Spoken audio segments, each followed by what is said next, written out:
Dear Lord, we stand before you in humble prayer before we start this webinar 10 series. We realize that without your blessings, we will not be able to succeed with the plans we have for this activity. Bestow your grace and divine wisdom to all of us, so we could cooperate and enjoy camaraderie and love for the greater glory of your name. Bless also those we have left behind in our homes. May you grant them peace and happiness as they go about their activities. Bless people around the globe that they may enjoy peace and the goodness of your love. We ask all this through your mighty name. Amen.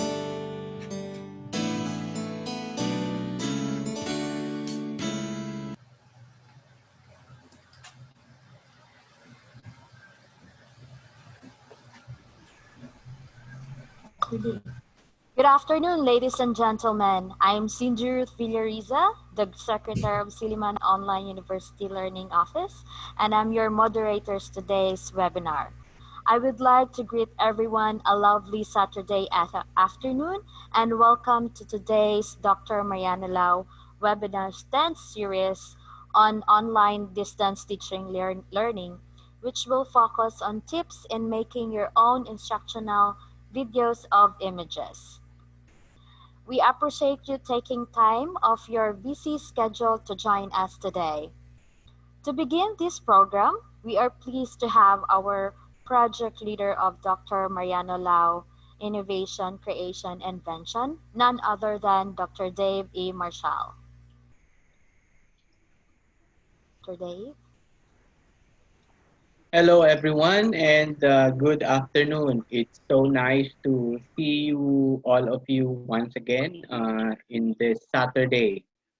Saturday is always a date for us, a date for learning the new normal in teaching and learning.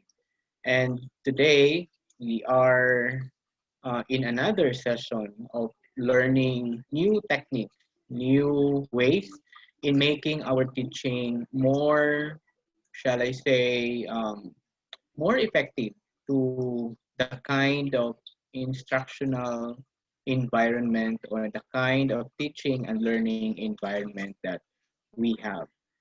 And welcome to the Dr. Mariano Lau ICI Laboratory webinar series. It has been a pleasure to see once again our participants in this webinar series. As mentioned in the previous, this webinar series is designed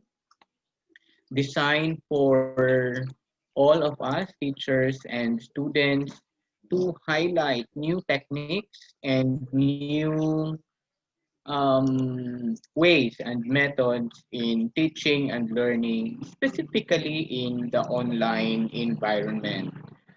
This program is specifically designed solely for teachers in higher education, in the Department of Education, and in any forms of teaching and learning environment. This training covers from basic to advanced skills in online teaching. We started last month actually. We started July, and every Saturday this is actually run for 2 hours, no? And we invited at least speakers who are expert in sharing some techniques and tips in the online teaching and learning. The training or this webinar specializes or focus more into the principles and classroom experiences related to online teaching and learning. In this afternoon, we hope to end this as many of us are actually or perhaps in the third week of their classes, and I think in our colleagues in the Department of Education, they will be starting October. So we hope that at the end of this webinar is we are hoping that at the end of this webinar you will learn some techniques, some shortcuts and some strategies so that we can make our instructional videos and images more um, more useful, more appropriate, and most relevant and student friendly in today's new normal. Without further ado, let me introduce to you our speaker in today's webinar. Our speaker is one of the faculty of the College of Computer Studies of Silliman University and currently the department chair of the computer science department of the same college. She is a graduate of Master in Computer Science and presently um, doing some research also and advising some undergraduate research endeavors in the College of Computer Science, Computer Studies. She has been a facilitator, a research presenter, and speakers, and always a suki of Dr. Lau Mariano Lau ICI Laboratory, facilitating some workshops in relation to data harvesting, creativity camp, and some other activities at Dr. Mariano Lau ICI Laboratory. Friends, without further ado, let me present to you and share my screen to our webinar speaker for this afternoon, Assistant Professor Marian C. Yao. Ma'am Marian?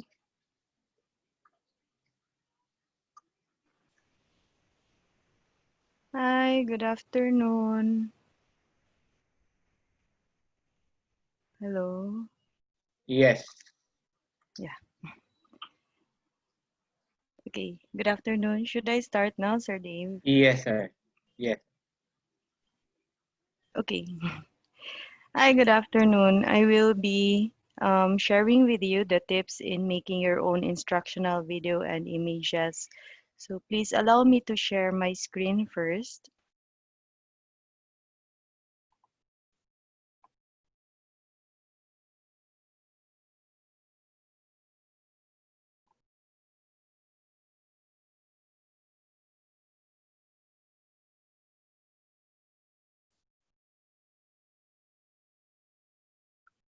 Okay, I believe that all of us are busy in creating our own videos or images for our students. So for this afternoon, I will be giving out some tips in making our own instructional videos and images in case if you haven't done it yet or if you need more information. I hope that I would be able to give you new ideas for this afternoon. So when we say instructional videos and images, there are different videos that we can use or we can share it with our students. One could be the micro video wherein we will be sharing like a less than a minute or a minute of a video discussing about a certain topic. Okay. And then we also have the tutorial video, which if you have a demonstration on how to perform such a task, then you can come up with your own tutorial video. Then you can also do some presentation and live capture um, of your discussion through this live capture or video. So let's take a look at what we will be exploring for this afternoon. So I will be sharing with you what are the different tools or the editor that you can use, the contrast, the typography, the file size, the platforms, and the privacy settings. So notice the icons. Icons says it all. And let's take a look at each of the tips.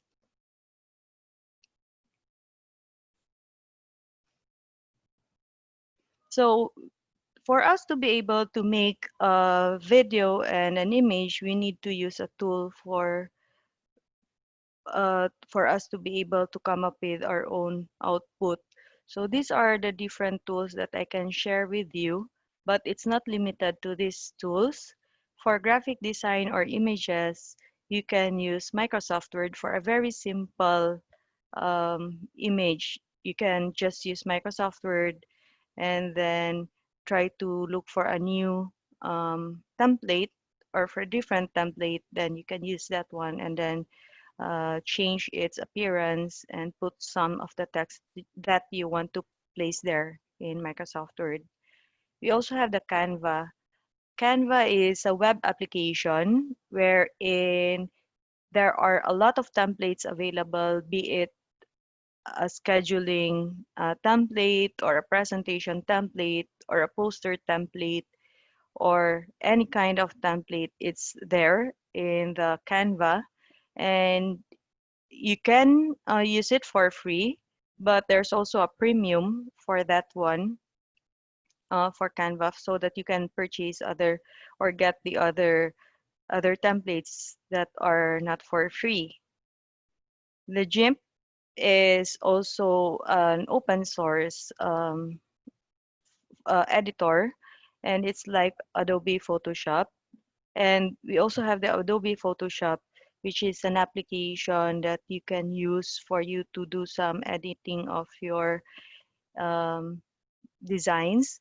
But if you don't, you need to learn how to use Adobe Photoshop, because there are a lot of tools, just like in GIMP. There are a lot of tools that you will be using, and you need to know how to use them properly.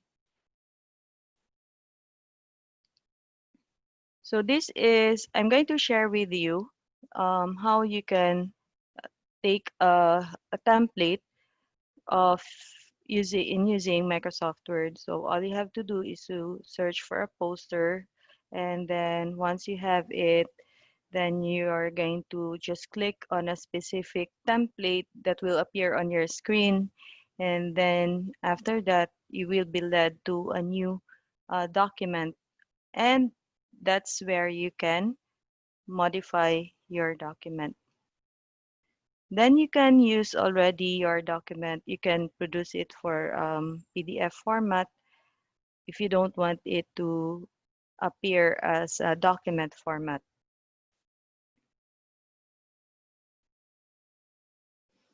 This is the Canva, where you can go to canva.org, and then wherein you have the home, templates, features, and what you can see here are basically the templates that you can use. And if ever you have already created your designs, you can see it here on the left. Okay. So I'm going to share with you. If you're going to click on or browse through the page, then you can see some of the templates that you can use. And then you can also go directly to templates. You can see social media, education templates like bookmarks, class schedules. For presentation, you can go to business, and then just click any of those and you will see sample templates that you can reuse, and then just do some changing of the colors, changing of fonts, changing of text, and everything, placements of your text, and so on.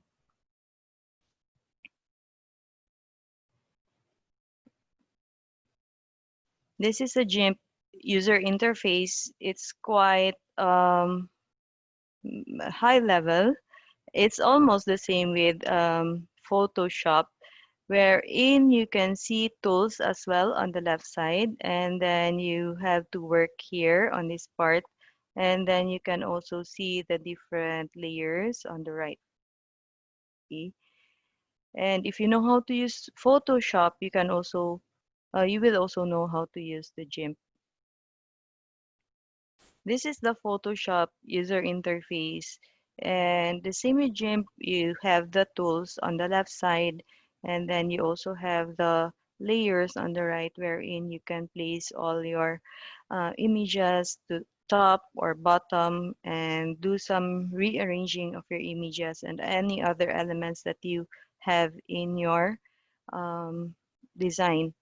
But the difference between the GIMP and the Photoshop from the Canva is that in GIMP and Photoshop you have to be creative enough because there's no template that will be given.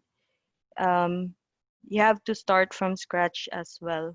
While in Canva and Microsoft Word, there's already a template, and then use that you can use that as your pattern and do some a little improvement out from the template. So for video editor, we can use the Final Cut Pro. You can just look for search that in Google, and we also have Cyberlink. These are just some of the video editors available. And for advanced users, you can use Adobe Premiere Pro. Now, I missed to place it as well, the PowerPoint presentation, wherein you can also use PowerPoint presentation to come up with a video. Just use the animation part and then save your PowerPoint presentation into a video. That will be converted into a video. And once you save it, just make sure that you're saving it into a kind of video format that can be uploaded to any platforms that you will be using. Um, Another way is if you want to record on screen, you can use the feature if you have the latest Windows operating system for Microsoft. You can use the record screen feature. All you have to do is to type or press Windows key plus G on your keyboard, G for go, okay, and just press that Windows G, and when you press Windows G, you will be able to see um, a record button, something like this. So you can see the start recording, and then you can do the recording that on that part, and then you can just stop it anytime. If you want to include microphone while recording, you can also toggle that button.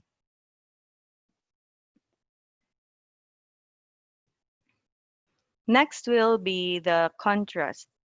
Contrast is very important for us to use in our image design or in our video editing because we are talking about text. We are also talking about presentation. We just make sure that everything is readable, everything is clear. So a contrast is basically a light text on a dark background or a dark text on a light background that will provide a great contrast to your image. And you have to be careful on some colors, such as using light shades like the gray, the orange, and the yellow, because it's sometimes tricky. And if you don't know how to use them, then your text might not be readable, or some objects might not be emphasized properly when you are going to put it in your video or image. Here is an example of a bad choice contrast or bad contrast, wherein if you take a look or if you read the word bad choice, green font on a red background, it's quite difficult for you to read, and sometimes your eyes tend to get smaller because the red background is strong enough for a bright green color. That's also the same with the blue one. And the font is also light, so that means you are using a light background and a lighter text on it, and it's not that readable. For the green on the right side, the rightmost on this part, you can see that's a good choice because the the color, the foreground color is floating above the background color. So that is a good contrast in that example. Most of my students as well, and I have really noticed that most people like blue and red, and they tend to combine blue and red. So when you use blue and red in combination for a text, then it could give a bad output. So I'm not saying that blue and red will not really it's not a good combination. Even Pepsi is using blue and red, but it's not on a text, but rather it's for a logo. So there are times that some colors really um, can be combined, even they are not a good contrast, but they can produce a good combination for a certain scenario, such as a logo for Pepsi. So this one, I know that you're trying to take a look at the word Cleveland Rocks, and it's giving you a bad sight already. So all you have to do is to improve the color, try to change it from a lighter background to a dark foreground. And if you try to compare the the two samples, then on your right side is much better than the left one. Some of you might be using watermarks, or you might be using backgrounds in your images, and then you tend to combine all of your text plus your image in one presentation or in one document. So this watermark in the background is set at 50% opacity. So um, for features on, there are some already options in Photoshop, GIMP, and in Canva.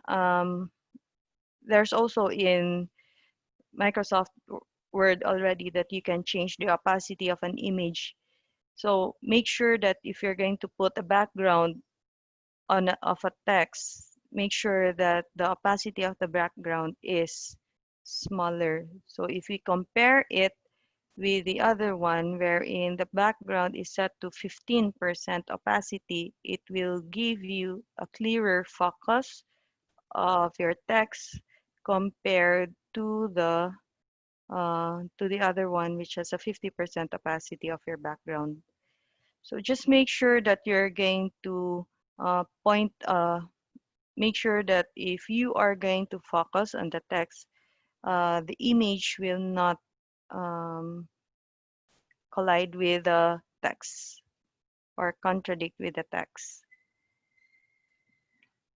You could also use something like this, like a light on a dark, okay, and a dark on a light sample. So of course, if you are using a light background, you will use as well a dark foreground or dark text. And if you have a dark background, then use a light foreground, that is your text. And we usually use bolder type of text if we have a dark background so that it will be clear enough.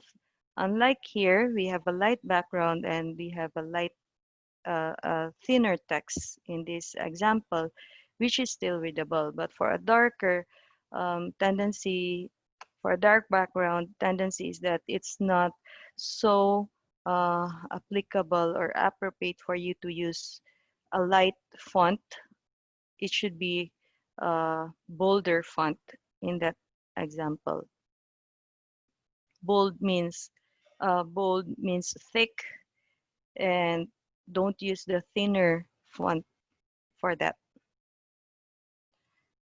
Here is also a good example of light on dark, dark on light.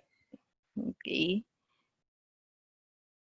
And then for color combinations, you can also choose either you're going to use a complementary, which is the opposite colors, or you can use monochromatic. You can have one color and then the rest have different shades.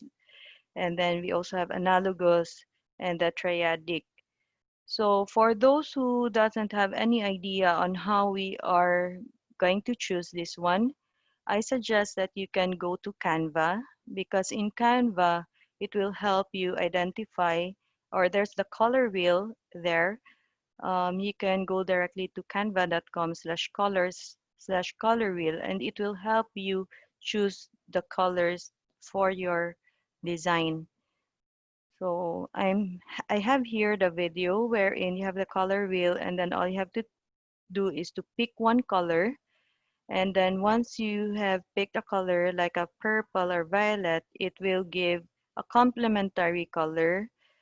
For a green or a teal color, it will give you a dark pink. Or if you have violet, you have a green. That's the complementary, meaning the opposite color for that specific color that you have. Then you can also choose whether it's going to be a monochromatic, analogous, and then you can see the combinations already of the color. Notice that when you're going to use triadic, tetradic, if it's triadic, there are three colors that can be combined or that will blend with that specific color. There's also the code, hexadecimal code that you can use, or yeah, and then if you have already also selected two colors, then in Canva it will give you sample templates that has blue and yellow. In this example, there we have selected complementary color that is a blue and yellow, and it will give you all possible choices that has a blue and yellow.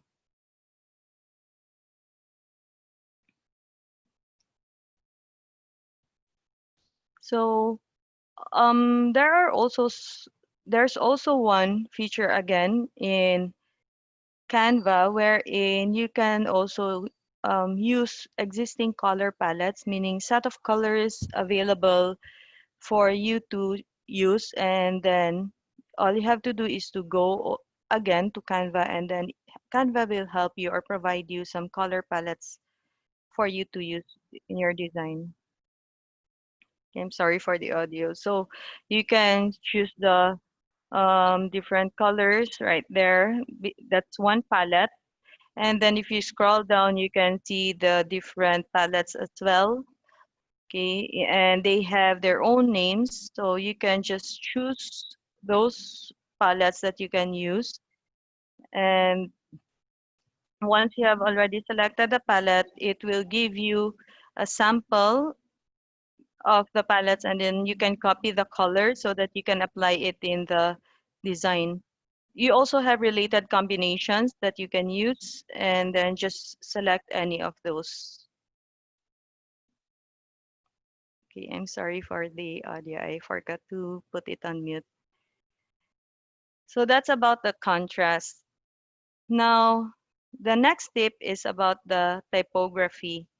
And it's very important, aside from the colors that we use, it's also important for us to use the right text and how we are going to put it in the document or in your presentation. So it is the style and appearance of a printed matter. Okay. So first things first, on the use of caps. All caps can be difficult to read and can be read incorrectly by screen readers. So caps are also a code for yelling in written speech. Now, if you're going to use all caps, then it could possibly mean that you are angry. And then it's not so good to use all caps in the entire presentation or entire document. So you only use capital letters when there's uniformity, such as when you're going to emphasize headings or titles, and of course acronyms. Okay, just use caps for those cases, for severity and also for moderation as well. Now, when you're going to use caps, want to if you want to emphasize text or a single text, then you can just use the bold style or the style. Okay, and underlines can still be used, but problem with underlines is that it could be mistakenly understood as a new URL or a link that you can click on. So you have two choices. You have the bold and you also have the italic. Or you can change the color of a certain word. So below is an example of what you can see. Like, can you read this better, or can you read this better using the paragraph style caps. So, case, sorry. So, there's really a difference between using all caps and using the correct uh, style. Okay. And then just make sure all you have to remember is that using all caps for a sentence is basically equivalent to being angry, giving or like shouting is equivalent of shouting. Okay, so it's just like, can you read this better, or can you read this better? So it's just like that. So just imagine receiving a letter or receiving a presentation that has all caps, and meaning it's like the presenter is angry while making the design or the presentation. So just like this, you have the all capital letters, but it's just for a title or for a heading. So you're not limited to use capital letters, all caps, but just make sure that you are putting it in a very minimalistic way, or in a scenario wherein it doesn't be placed on full text. Okay, so notice that the rest of the text here, okay, are all in sentence case. And if they want to emphasize something, they have to change the color or put it in bold style. So just like this. So this talks about free lifetime support. The other one, skills levels, then drag and drop admin interface. On using font sizes as well, it can vary based on the font chosen, but 12 point is usually the minimum. But for a PowerPoint presentation, size 12 for an Arial is quite small, such as size 18. So you can use size 24. You can start using size 24, 32, 36, or 44. So the size 12 and size 18 are basically too small for PowerPoint presentation. So please try to remember that one. Then let's talk about file size. The reason why I'm putting the file size as one of the tips here in making your typography, or your design, is that because all of us are already into the world of a virtual world, and everything is done virtually. So all of our files are also stored in the cloud, meaning everything is up there. So we have to be careful as well on choosing the file size, because it's not only us who will be uploading materials. There are plenty of people already using computers because of this pandemic. So meaning all of us are actually accessing the cloud storage.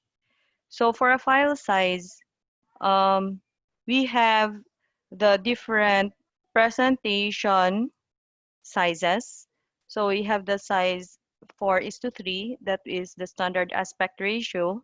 And then we also have the 16:9, that is the widescreen size.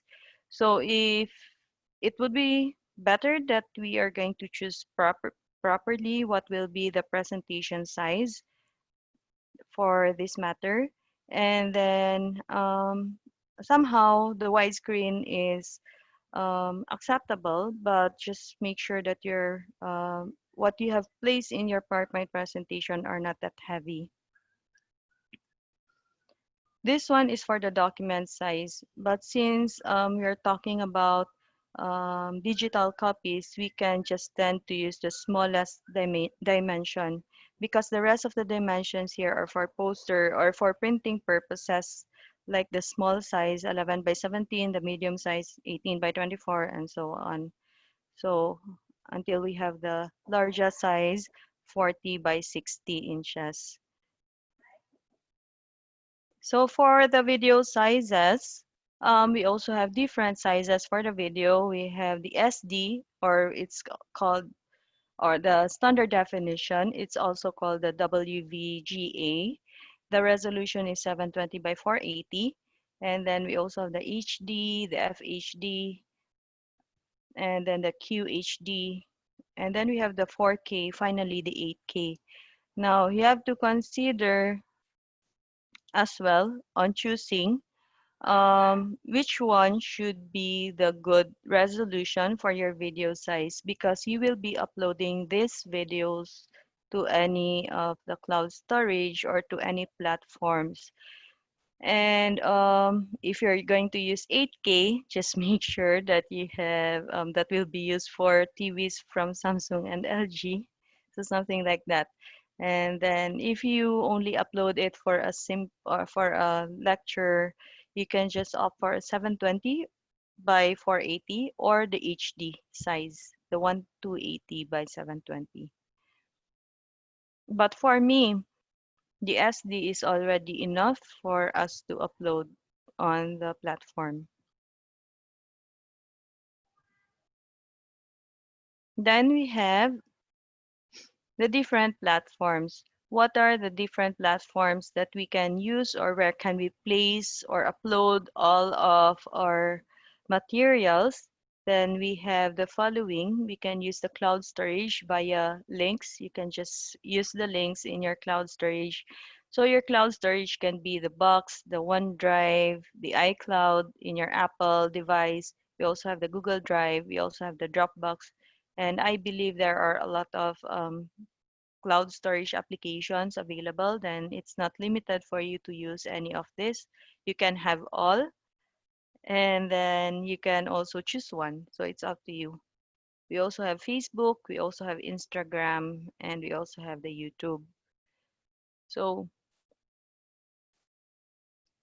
this is the comparison for the four, the YouTube, the Facebook, and the Instagram. So the maximum file size that can be uploaded is 128 gig, and the maximum length of a video in a YouTube that can be uploaded is 12 hours. And the format that you can upload is the following: the MOV, MPEG, MP4, AVI, and so on. The other platform, the Facebook, is I forgot uh, the maximum file size, and then the maximum length is 240 minutes. And then the recommended format that you can upload is the MP4 and the .mov format. For Instagram, we have the 30 MB maximum file size, and we also have 120 seconds maximum length.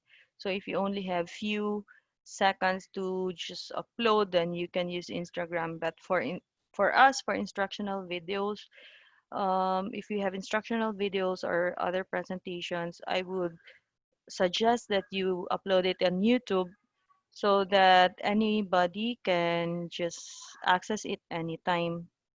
For the links or the cloud storage, this is you can just since it will be stored in your cloud storage, you can just use the link and then put it in your virtual classroom. Put the link in your virtual classroom so that the students will know where to find it.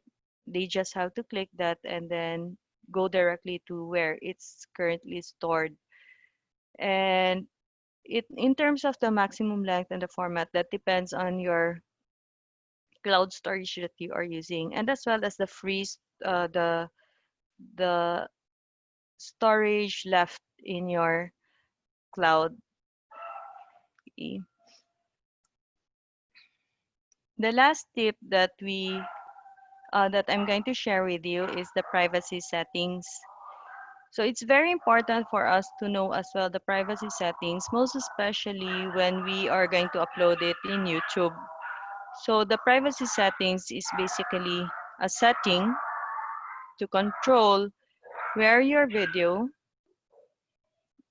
can appear and who can watch it. So you have the option to change your settings. So if some of you are conscious enough in uploading your videos to YouTube, then you can just change your privacy settings so that only a few people can also see it. Or um, if you don't want that your discussion will be shared to others, then you can also change your privacy settings. You can even hide your privacy settings as your video as well. So these are the different privacy settings for YouTube. I'm simply selecting YouTube in in this case because YouTube is an appropriate platform for us to upload videos, and anyone can just go there and then watch the video. Okay, and there are three privacy settings available. We have the public videos, the private videos, and then we also have the unlisted. So right now you will be able to know what will be the different differences on these three settings. So for a public video, you can upload a video, and that video can be seen by anyone at YouTube, and they can also be shared with anyone using the YouTube. And then it can also show up in search results and related video lists. So, meaning if you're going to make it available or public, that means it's going to be available to everyone, and then everyone can share the video. And then private videos as well, that's another setting wherein you can that can only be seen by you and the people you choose, and then it won't appear to others who visit the videos tab of your channel page, and then it will not show up in YouTube's search results. That's the private video. The third one, the third privacy setting is the unlisted video, which can be seen and shared by anyone with a link. So it's like a middle of the private and the public, but if the viewer will have the link that is being shared by the owner, then the viewer can watch the video. And the video in the unlisted won't appear to others who visit the videos tab of your channel page. And then it will not show up in the YouTube search results unless someone adds your unlisted video to a public playlist. So if you are that popular enough and your video will be placed on a public playlist, then you can still be seen, but it cannot be searched. You can also share an unlisted videos URL with other people using unlisted videos and playlists. And these are uh, the differences of the private, the unlisted, and the public. So for sharing of URL in a private, you cannot do that one. If you want to add a channel section, you can only use you can apply it on the unlisted on the and the public, and only the public videos can show up in search related videos and recommendations. And then there's also posting on your channel, only public. And we also have shows in subscriber feed that's only in public and can be commented on. That is, you're not allowed to comment on a private. But you also have the option to change or turn on or off the comment in the unlisted or a public privacy setting.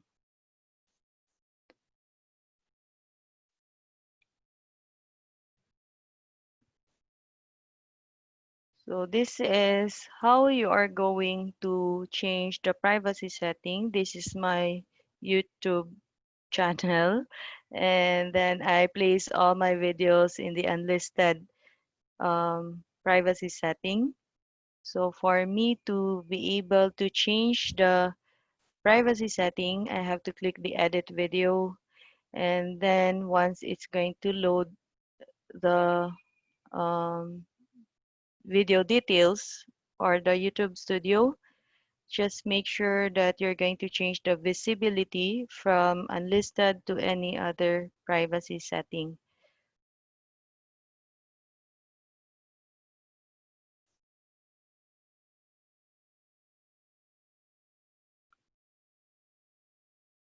Okay, so as a summary, I have already shared with you the 6 tips, the tools or editor, the contrast, the typography, the file size, the platforms, and the privacy settings.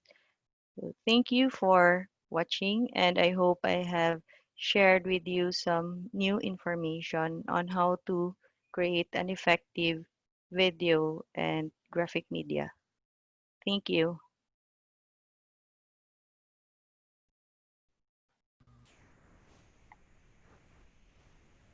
All right.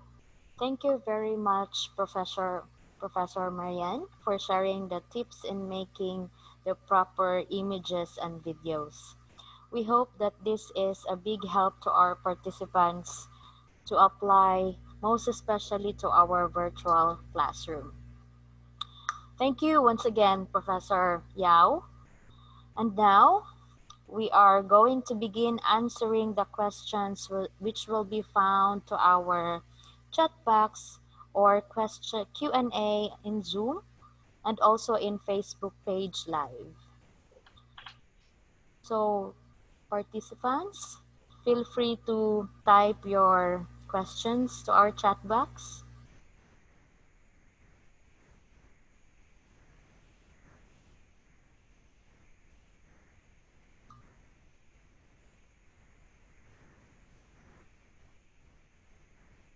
So I guess there is no question.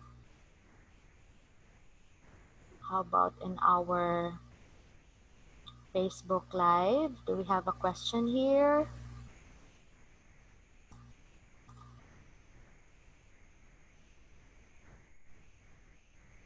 Okay, I guess there are none.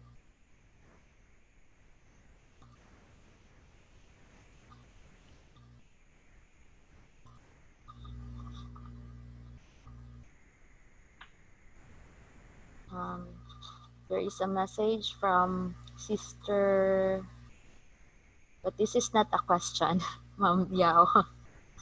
It's very helpful in our teaching ministry. Thank you. That's Yeah, what she say. welcome. Yeah. Welcome. Um, yes. Okay. All right. So I guess we move forward to our next slides.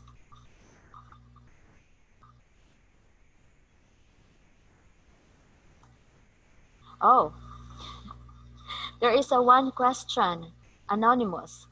What are the characteristics of good instructional videos, ma'am?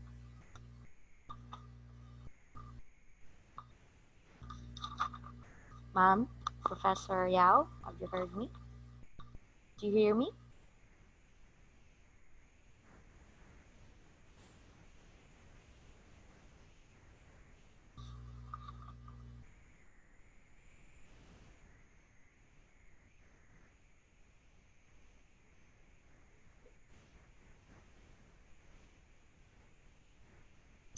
Ma'am Miriam, are you still there?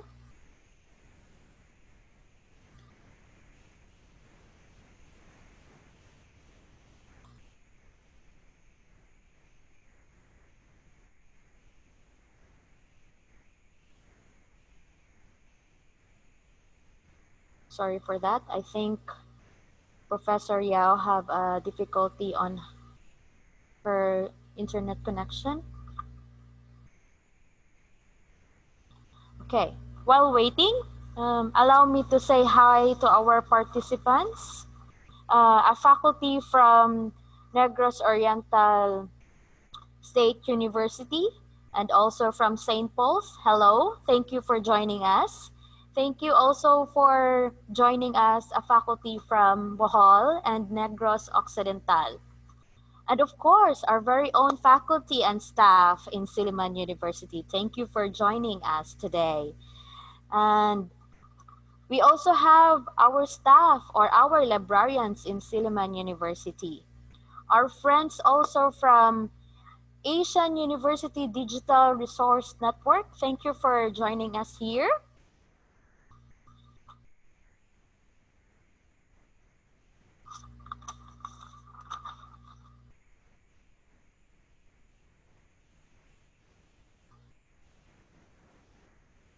I think, Miriam, are you here?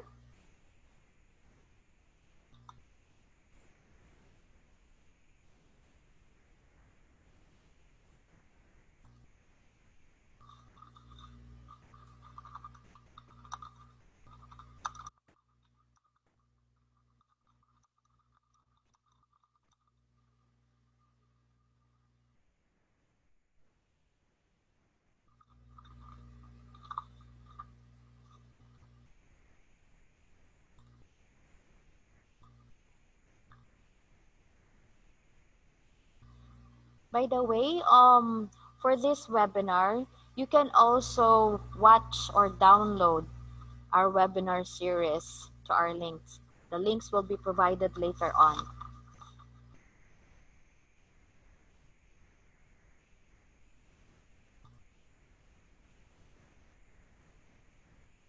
Okay, so I will just shout out while waiting of our speaker. I will shout out all our attendees today. Ma'am Viola, thank you for always coming and then for always supporting our webinars. Thank you very much. We also have Ma'am Sydney Enolpe, Craig Rifugio, Elmar Girasol, Emily J. Larena, Hasmin Abdullahim. Oh, wow. We have international people here. Herberto Piolo, Irish Oduhan, Joanne May Lagumbay, Maria Eleanor Harobel, thank you for coming. Thank you for joining us here. Maria Sara Fatima P. Valencia, Maria Fe Camaso, Maria Fe Camaso, Maria Bel Holaiba. Oh, our very own, very supportive wife, Ma'am Minerva Marshall. Thank you for joining us here. Oh, Ma'am Myra Villanueva, our university librarian. Thank you. I guess our speaker is back. I'm sorry I got disconnected. Yes. That is beyond our control, which is understandable, right, participants? Okay. Again, ma'am, we have a question here. The question is,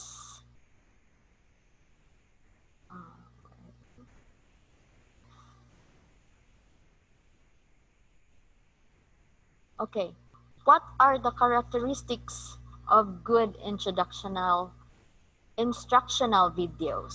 That's the question. When you're going to make instructional videos, you have to make sure, of course, you're going to first include the title or the topic, what is it all about, and then give an overview of the you're going to give an overview of the topic that you are going to discuss. Okay. And then you can start with the discussion. You can also include objectives rather at the end of this discussion. What are you going to expect for a student and so on. So I believe that's the characteristics that you can include in the video. Okay.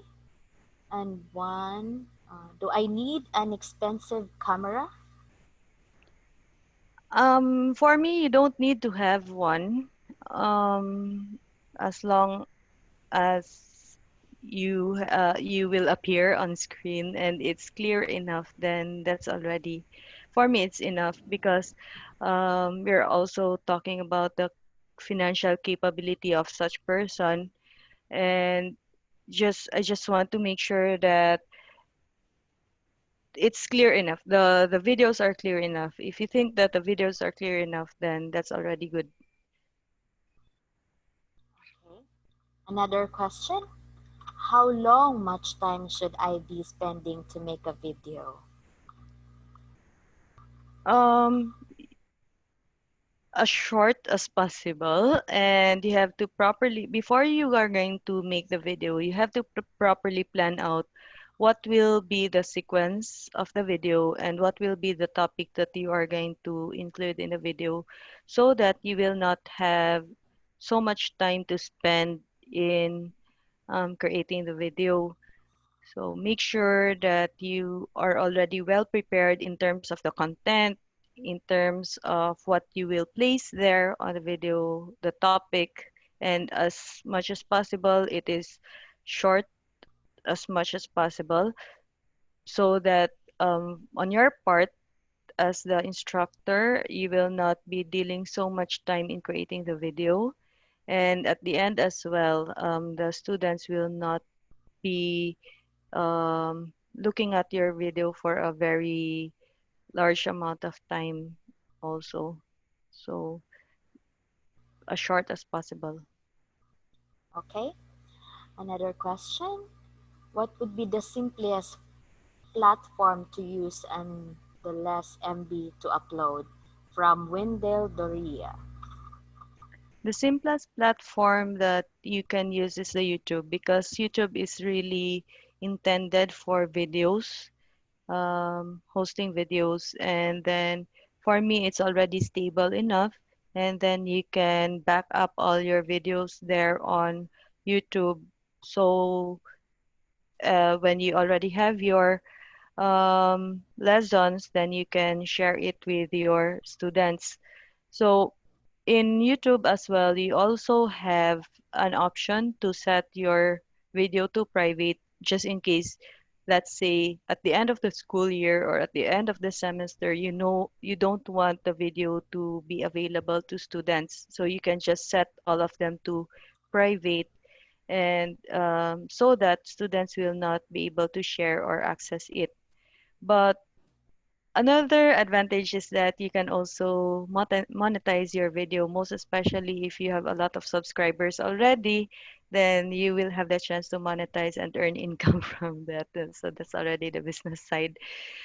But yeah, I really suggest to upload it at YouTube because it's very stable. And if you have already a Gmail account, once you already have the Gmail account, you already have the YouTube account, and then you can use that already to upload videos. Okay, from our anonymous attendee, is PowerPoint enough in making videos? That's all. That's only we can afford. Thank you. Yes, PowerPoint is actually enough to create a video, but when you are going to talk about animation, if you want, there are a lot of animations that you can do that will really give you a lot of time for you to do the animation. because it's not the same with the video editor that you have the option to set it to a longer period of time, nga murag i-stretch lang ninyo on the timeline. But in PowerPoint, you have to set how much time and that you have to animate each object. And I'm saying it's really each object and how it's going to move, how it's going to emphasize, how it is going to exit. Unlike in a video editor, there are really um, features there that it's different from PowerPoint, wherein you have to, there's already the transition feature, the animation feature that you can include, as well as mga animated objects and other texts that you can animate in a different way there, that's already available. But again, going back, you can use PowerPoint as long as you're talented enough and um, very skillful, then you can use PowerPoint to come up with a video.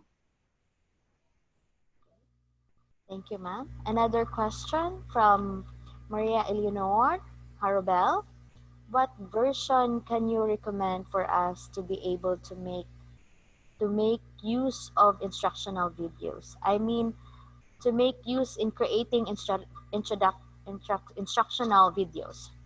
Sorry. For a Microsoft Office, the latest version, or you can use the Office 365.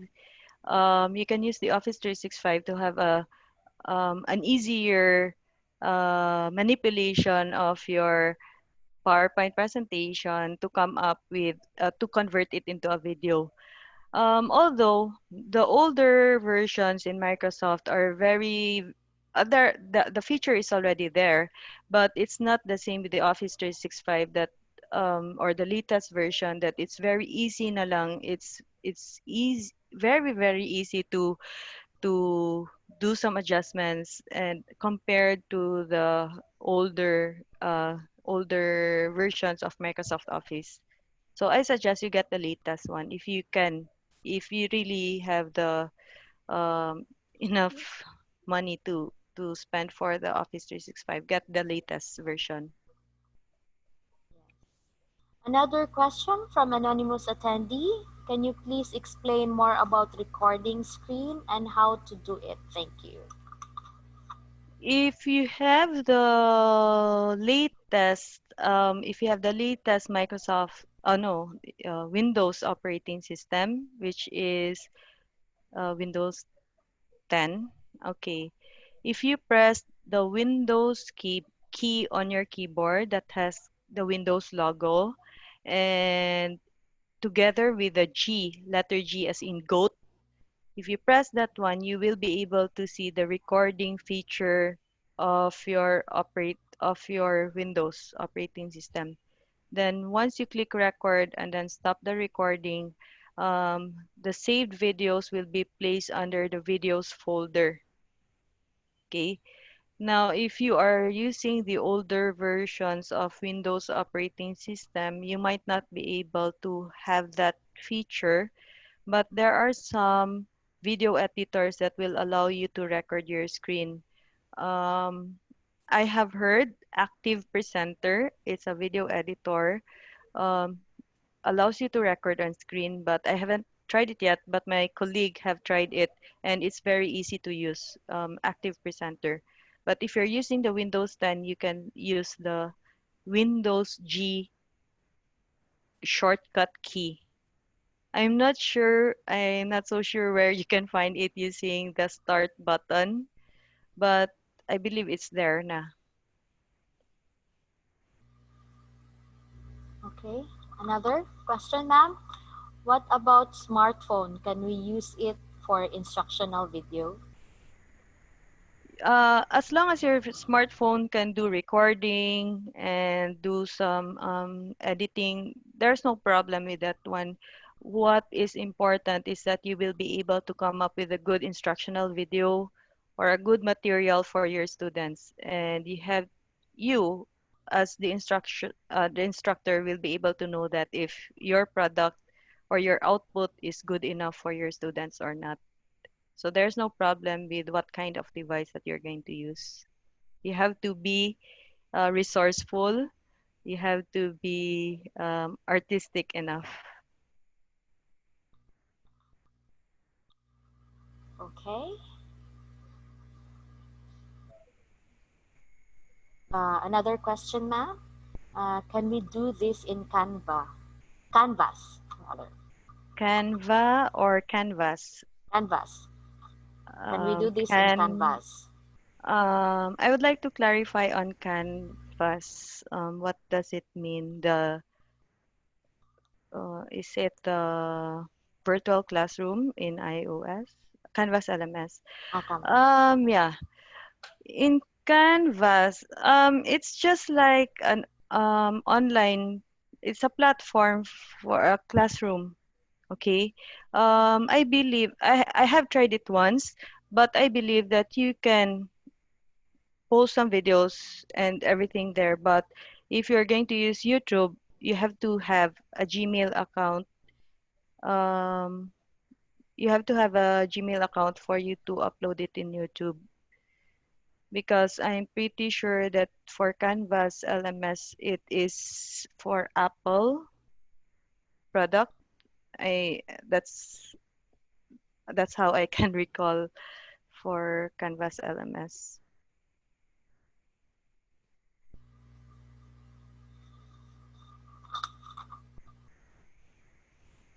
Okay.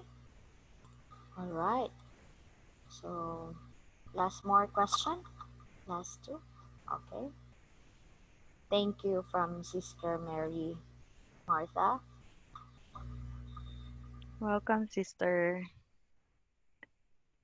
Okay. Another question. What is the most user-friendly file format considering of the internet connection challenge nowadays? For the file format for an image, you can use for a JPEG because that's for me it's the more uh, flexible, lighter. For don't use BMP because it has a very small number of colors for a BMP type of file.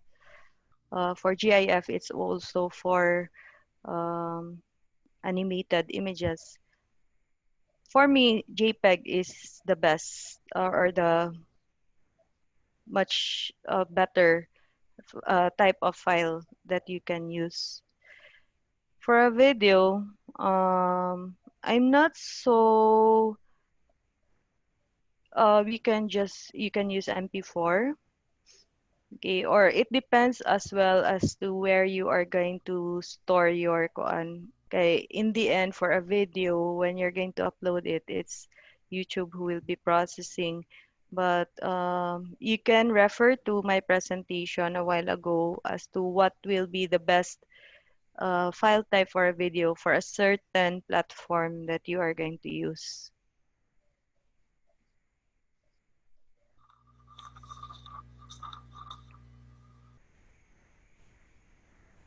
Okay.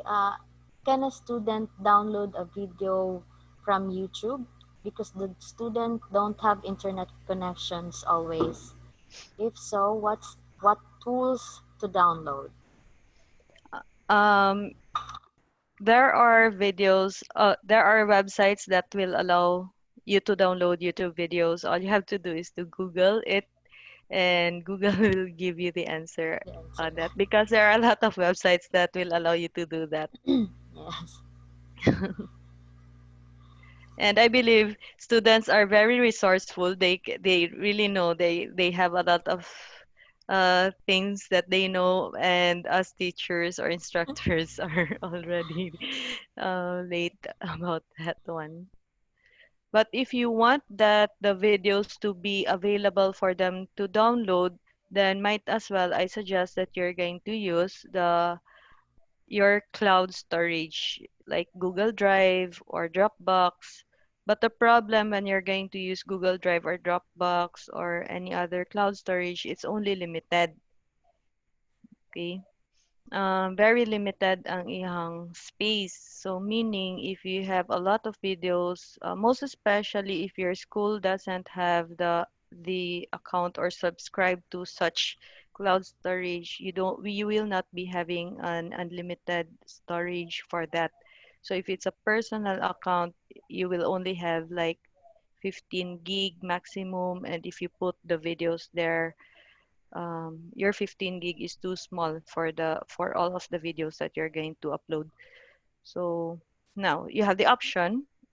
You can put it in the cloud storage, but the space there will be limited. You can put it in YouTube, but it's unlimited.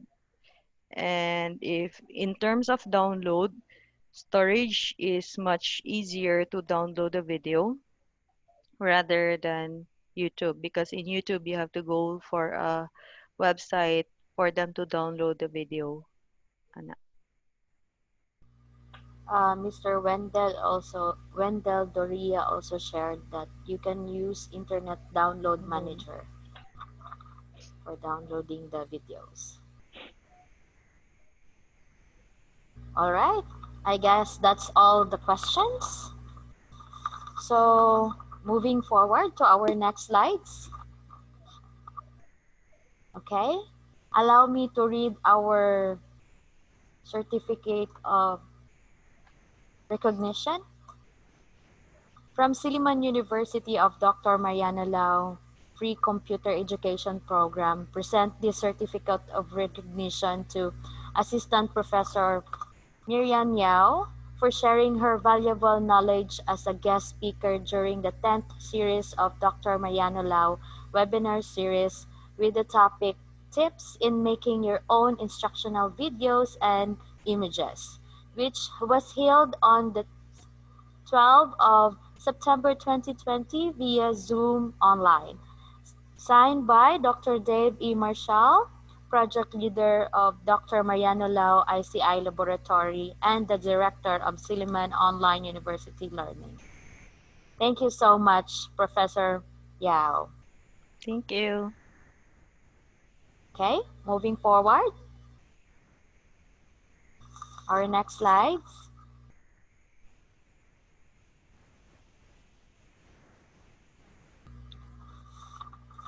All right. So for our next session is the managing screen on September 19, 2020, the same time at 2 to 4:30 p.m. via Zoom. So we hope to see you soon. And for those who wants to download or watch our webinar series, this will be also posted after the session will end. For our participants, please don't forget to fill out the survey form once the session will end, and this will be automatically sent to you, and also the link of our video webinar. So please fill it out so that you will be able to get your certificate of participation.